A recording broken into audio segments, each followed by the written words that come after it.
Healing Meals Community Project, and I am thrilled to be here with Emily Hansen, who is the owner of Physical Therapy and Sports Medicine Centers here in Simsbury. Hi, everybody. My name is Ellen Palmer. I am so excited to be here with you with Healing Meals Community Project. We're also here with Emily Hansen, who is a race partner that we've had for 4 years now in our biggest fundraiser of the year, the Eversource Hartford Marathon and the various races. So we're going to do a Facebook Live for you, as you see here, about different trips, tips and tricks for injury prevention. But we want to give folks a couple of minutes to join us. I'll tell you a little bit about the race. This year it is virtual. We're really excited it's virtual so we can engage all of our friends and family that live out of state and in some cases out of the country. And what everyone does is they're going to come together on October 8th through October 11th to run or walk or bike different challenges. There's a 5K, there's a 10K new this year, which is exciting. There's a half marathon and a marathon. And what we do is we fundraise around that.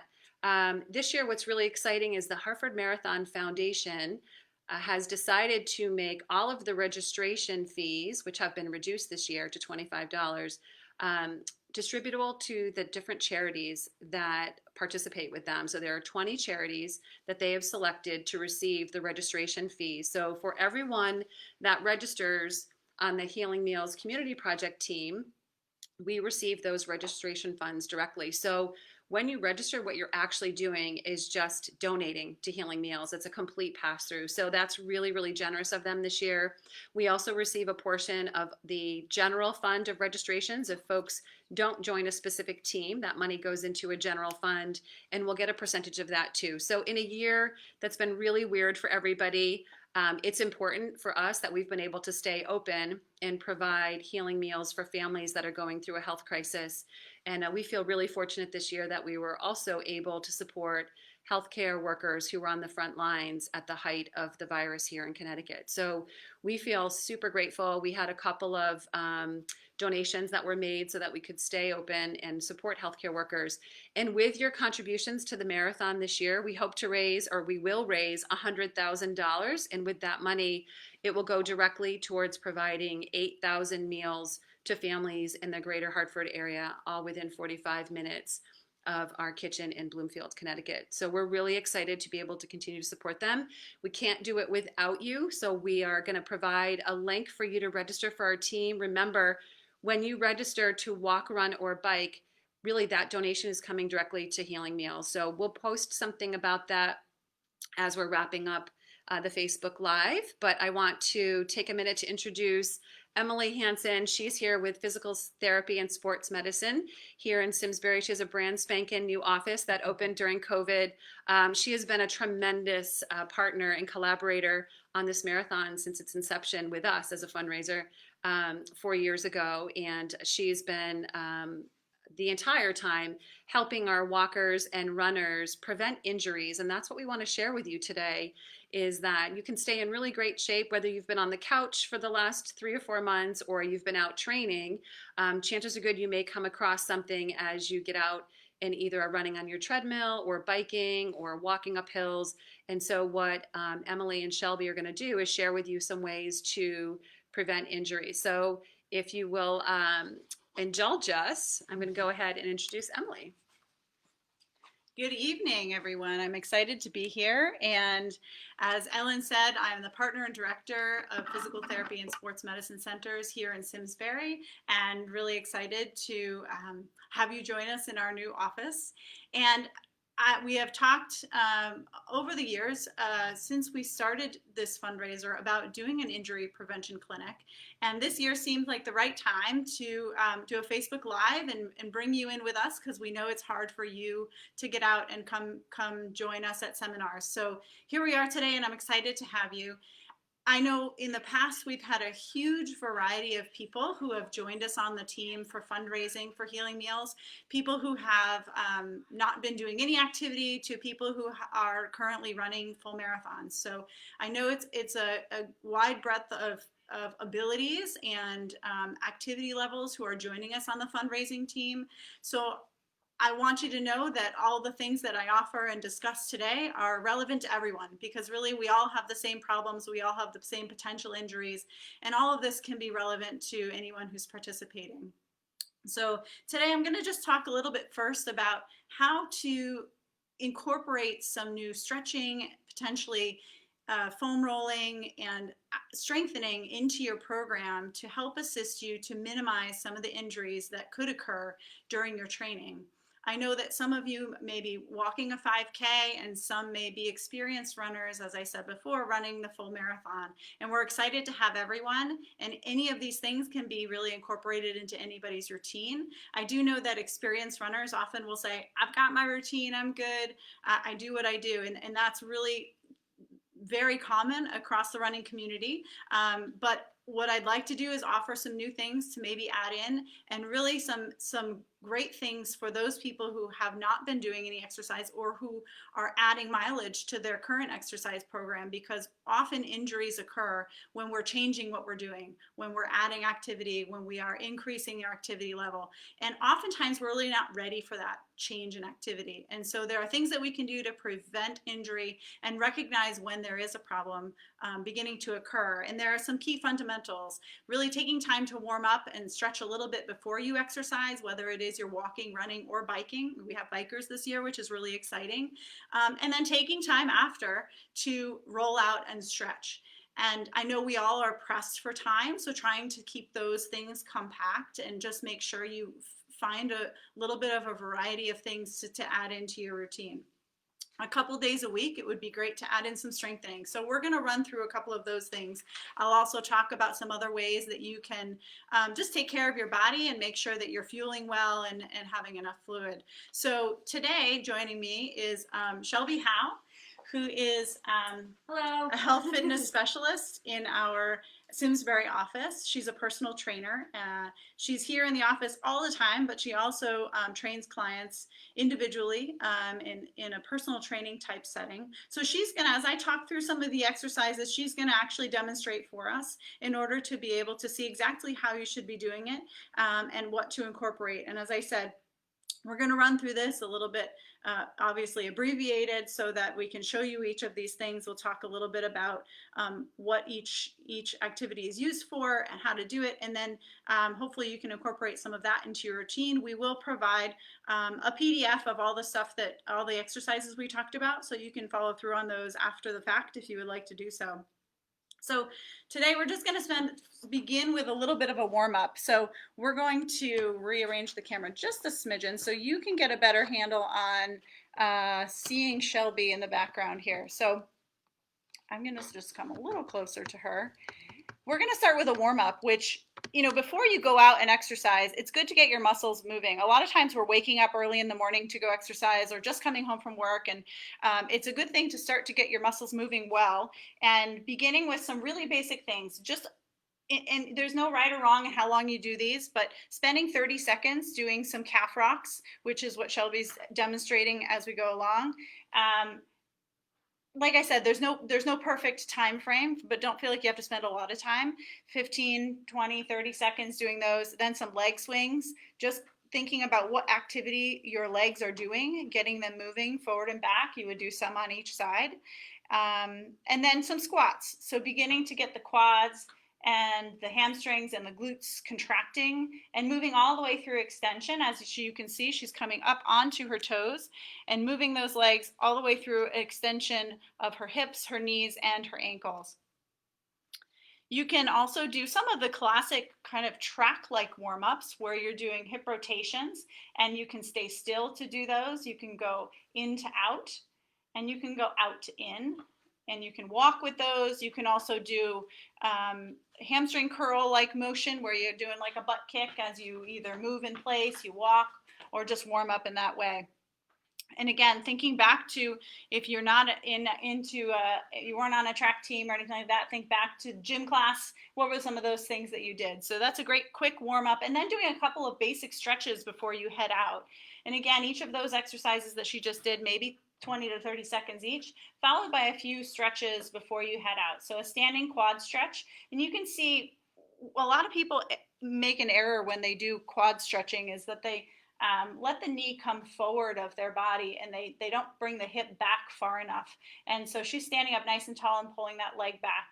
If you don't have good enough knee range of motion, we can show you a modification for this to put your foot up on some sort of a bench or some sort of a fence post to do that.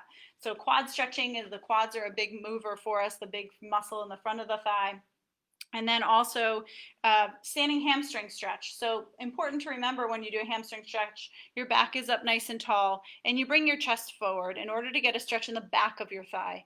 Your stretches, everybody's a little different. Some people prefer to hold a full minute to do their stretch. Oftentimes I give people 20-second hold, 4 or 5 repetitions. That's a long time when you're warming up to go out and run. I think I'd prefer you spend a little more time stretching after. So if you do 2 of these on each side of each stretch, I think then you can get moving. And then finally, especially your calf is important to be stretching as you start to move. When we run, the calf and the hamstrings on the back of the leg are big movers for that activity. So you can see Shelby's foot up on what is a foam roller, but out in the community could be a curb or some sort of a small incline, and she's stretching that left leg to feel a stretch in her calf. You can do a straight knee stretch, and then she went down into a bent knee stretch, 2 different muscles to stretch in the calf. So again, quick warm up to get you moving before you go.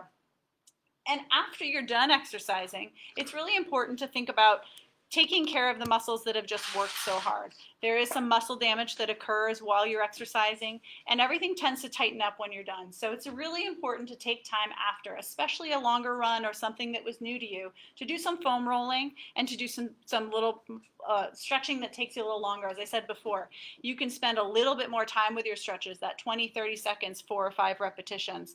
So Shelby's demonstrating foam rolling, and with this she's working on her quads. If you've never foam rolled before, it's quite an experience. It's not something that feels very comfortable at first, but I think most people who have done it and gotten used to doing it find that it's extremely helpful to help mobilize the soft tissue in the muscles, because many of our injuries come from, so she's doing the inner thigh, the adductor muscles. Many of our injuries come from not the soft tissue around the joint getting tight, getting strained, and over time that tightness is perpetuated, and it becomes something that if you're not taking care of it by rolling out and stretching, that it will become more of a problem and more painful. So she's rolling the outer thigh. It's actually the outer quad and right over the iliotibial band, which is pretty sensitive, so you may rotate a little bit to stay off of that iliotibial band. When we do foam rolling, we probably spend 30 seconds to a minute in each area. Again, this kind of depends on the time that you have to roll out. So she's getting her calves, and then she'll move all the way up to get a little bit more on the hamstring, which is the back of the leg, and all the way up into the buttock. The back of the leg is those muscles are big movers for runners, and if you're doing a lot of hills, you especially want to do the quads, and those bikers will want to get the quads and the front of the hips. And so spending some time foam rolling. If you don't have a foam roller, you can use something that is similar, but you'll use it more like a hand roller for massaging, with even a rolling pin at home. And a lot of people say, oh, I have a rolling pin. I don't use it for anything, so I'm going to use it for rolling my muscles. They make them specifically for that, and you can certainly purchase one. But you can roll all those muscles that she just rolled on for the most part with a massage roller, but certainly the foam roller is a little more aggressive and a little bit more productive. So make sure you spend time after your exercise rolling out and then stretching again. So again, that warm up before was a couple of quick stretches, and then taking the time, as I said, especially after a longer workout, to really stretch out and get all those muscle groups. So you can use this. I like to lie down to do some of these because you can really relax your back. And again, you're really getting into those stretches where you can relax. You're not standing, all your muscles are relaxed. She's using a strap to stretch her hamstrings. And as you can see, her knee is straight. You can bend the knee a little bit and bring the whole leg up towards you more to get the upper hamstring. These stretches are going to be held a little longer. after your workout, so you're relaxing into the stretch. She's pulling the leg. I don't know if this angle shows it well enough, but she's pulling the leg more across her body now. And so we did up for the hamstring, and then we'll do a lateral hip stretch where she's pulling that leg across her body. Again, these stretches are 30 seconds, 40 seconds, and 4 or 5 repetitions if you're doing it to its fullest. So and then you can do a sitting calf stretch if you would like with that strap. Again, these straps have multiple uses for them. And in this position, you would also lay down and do more of a buttock stretch, because again, the glutes and the hip rotators do a lot of work when we are running. And again, I apologize if you can't see this perfectly, but I think it's a pretty good angle. She's bringing that leg up and across her body, pulling that knee towards the opposite chest, the opposite shoulder, I'm sorry, with her hands to stretch the outer buttock. One of the most commonly missed stretches is called a press up.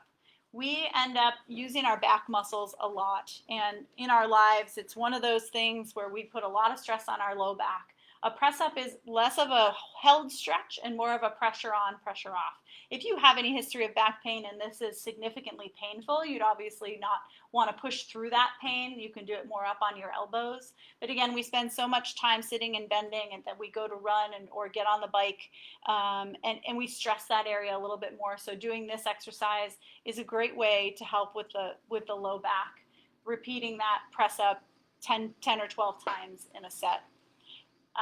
We talked before about the quad stretch in standing. You can also do a quad stretch laying on your belly. Again, if you like using the strap, you can lay down and relax into that stretch and pull that knee up towards your butt and get a stretch in the front of your thigh.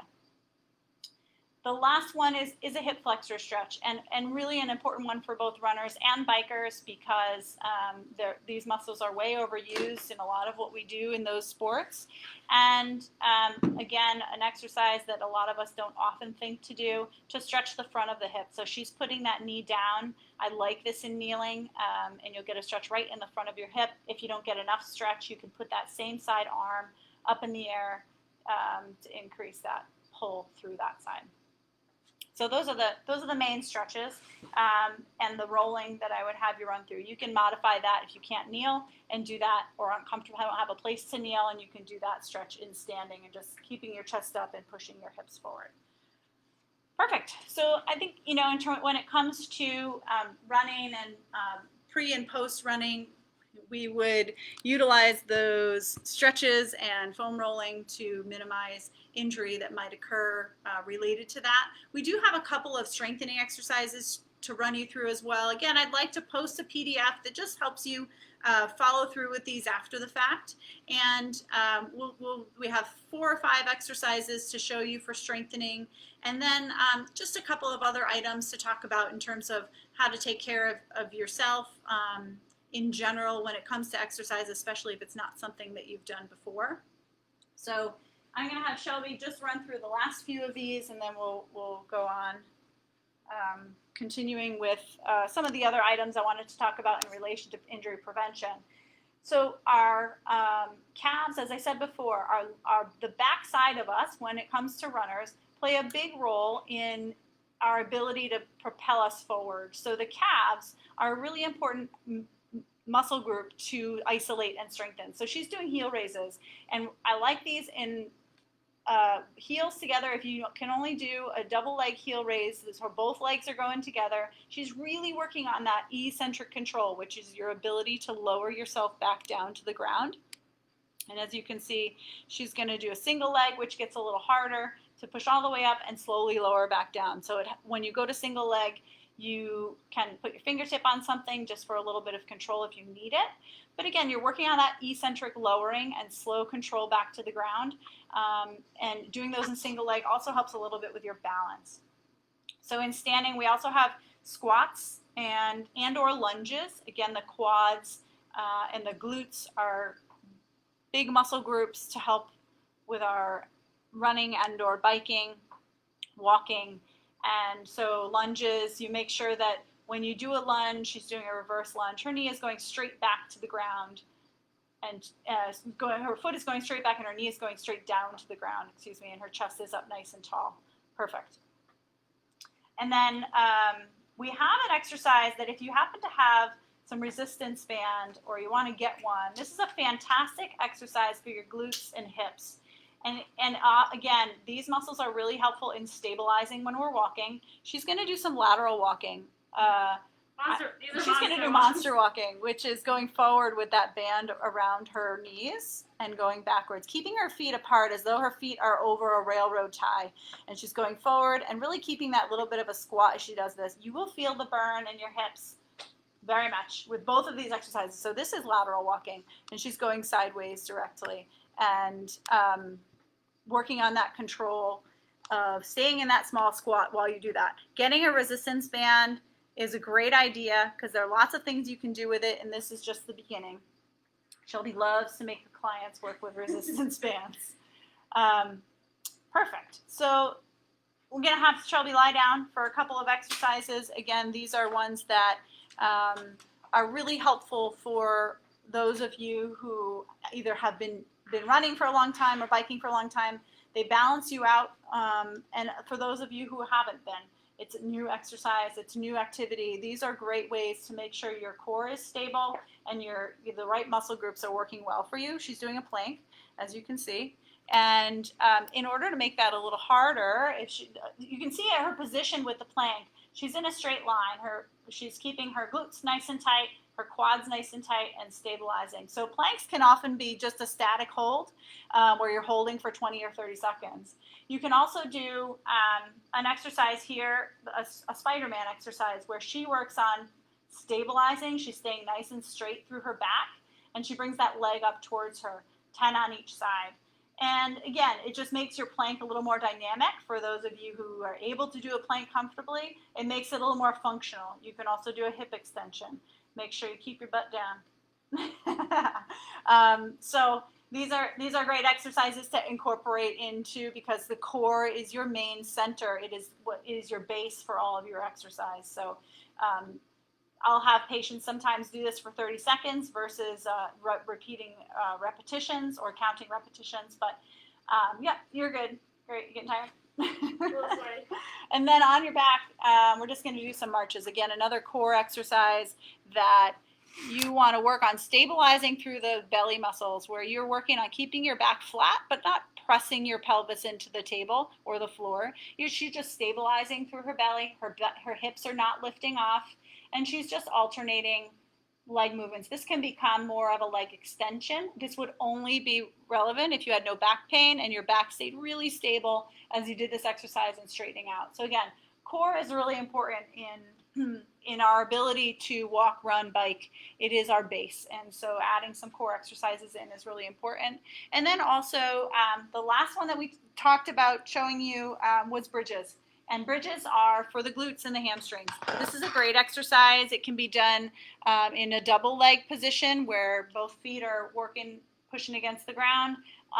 If that's too easy, then you can modify and make it a little harder by crossing one foot and doing sets of 10 on each side. Or you can straighten out that opposite leg and do your bridge just on one leg. This is the hardest version, until if it got too easy, you could add a weight right at your pelvis, right at your belly button, to make that a little bit harder. So again, just a small grouping of exercises to show you some of the stuff we would give people if they were looking to start a program and wanted to add new stuff into their routine. I wanted to make sure that they could prevent injuries going forward. So we talked a little bit about the fact that everyone's at a different level, and I know that at this point, there are people who are looking to begin a program. We're almost a little less than 8 weeks away from the race. And so starting a program for a 5K is not unreasonable at this point. The Couch to 5K, I think, is 9 weeks.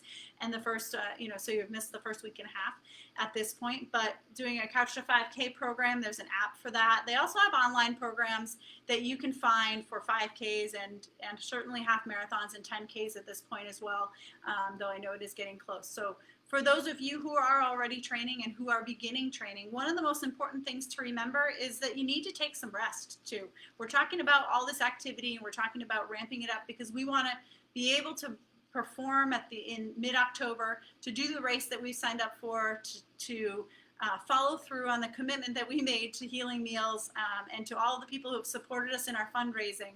But we do need rest days. We need to make sure that we take a break. At least 1 day a week and 2 days a week can be helpful. And listen to your body, because there are many times when our body's just telling us it's time to take a break, and you need 2 days off in a row, whatever it is. That shouldn't become 4 or 5, 6 days if it's just an excuse to not run, because I know we all have those days too. But taking a break is really important. And also ensuring that you're getting the right fluid. I think that we're getting past some of the hottest days of the summer, but if you start with a really good baseline of hydration, I think a lot of us are a little bit underhydrated. So making sure you're drinking well, but then replacing your fluid as you run is important too. Whether you're walking or running, you should be thinking about what makes sense for me, how much fluid do I need, and people figure that out over time. So finding ways to bring water with you or have water along the way. For those of you who haven't done this before, maybe walking or running for the first time, you can use some sort of a water belt. You can put the water, just turn the computer down just a smidge. You can put the belt around your waist, and then you've got it to come with you as you run, obviously. And you can hold oftentimes a couple of 8 or 12 ounce bottles on there. And then you can also look to,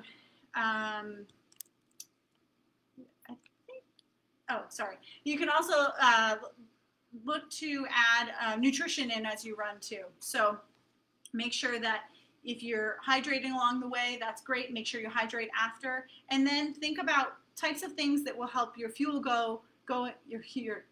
keep your fuel up while you're running.